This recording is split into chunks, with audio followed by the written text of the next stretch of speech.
Salut l'équipe, on se retrouve aujourd'hui pour une review sur tous les objets de collection du personnage Batman sorti en 2026. Et le moment est bien choisi. Gotham fait son grand retour le 31 juillet 2026 avec la saison 2 de Batman Cape Crusader sur Prime Video. On y retrouve 10 épisodes d'un coup et l'arrivée du Joker, que la bande-annonce officielle met en avant. Alors on fait le tour de ce que le Chevalier Noir réserve aux collectionneurs cette année, figurines pop, sets Lego, jeux vidéo et comics. C'est parti. On commence par les figurines pop, de loin la famille la plus fournie de l'année.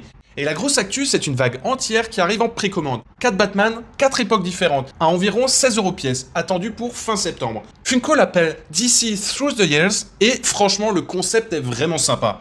A commencer par le Batman de Gotham by Gaslight, tiré du comics qui transpose Batman dans le Gotham victorien de la fin du 19e siècle, avec sa cape longue et sa tenue d'époque.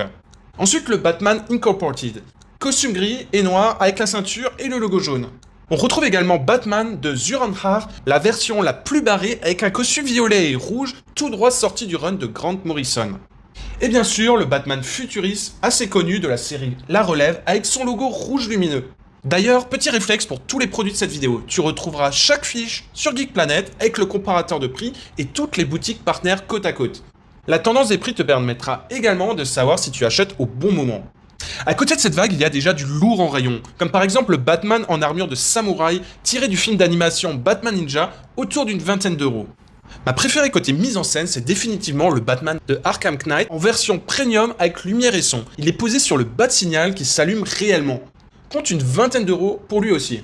Pour les plus nostalgiques, le Batman de 1966, celui d'Adam West, existe en 3 déclinaisons cette année, avec sa bombe iconique à bout de bras, en pleine escalade de façade et en version encadrée façon jaquette VHS. Compte de 16 à 25 € selon la version. Et 2 dernières pour la route, Batman avec son chien Ace, tiré du film Batman La Relève, le retour du Joker, sorti mi-juillet 2026 à environ 16 €. Et une pop format comic cover, c'est-à-dire la figurine encadrée devant sa couverture de comics, Batman Black and Blue, en précommande pour le 18 août, moins de 30 €. Côté Lego, l'année 2026 est très généreuse pour le Chevalier Noir. D'abord, le logo de Batman, un set d'exposition de 678 pièces à accrocher au mur ou à poser, proposé autour de 65 €. Ensuite, 3 petites Batmobiles de cinéma à moins de 30 € pièce. Celle de Batman vs Superman, celle de The Batman avec Robert Pattinson et celle plus kitsch de Batman et Robin.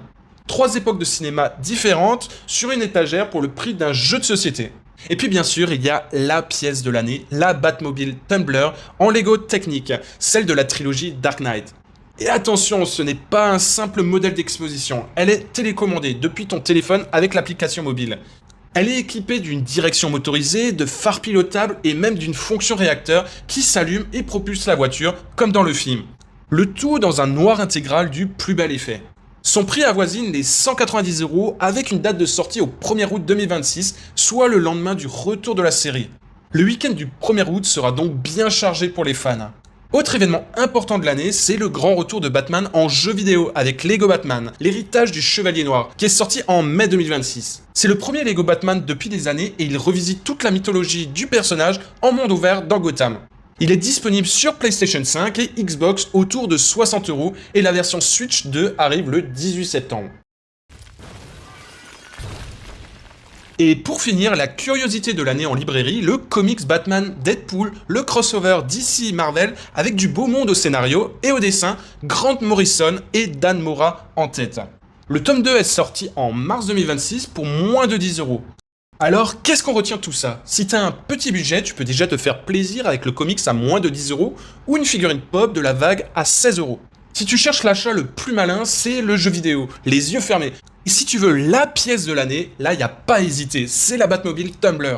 Elle est chère, c'est vrai, mais c'est le genre de set qu'on regarde encore dans 10 ans et qui prendra encore de la valeur. Tous les produits sont dans l'article en description, avec notre comparateur qui suit les prix des boutiques partenaires en continu. Si cette vidéo t'a plu, n'hésite pas à me le faire savoir en laissant un petit like. Je te dis à très vite.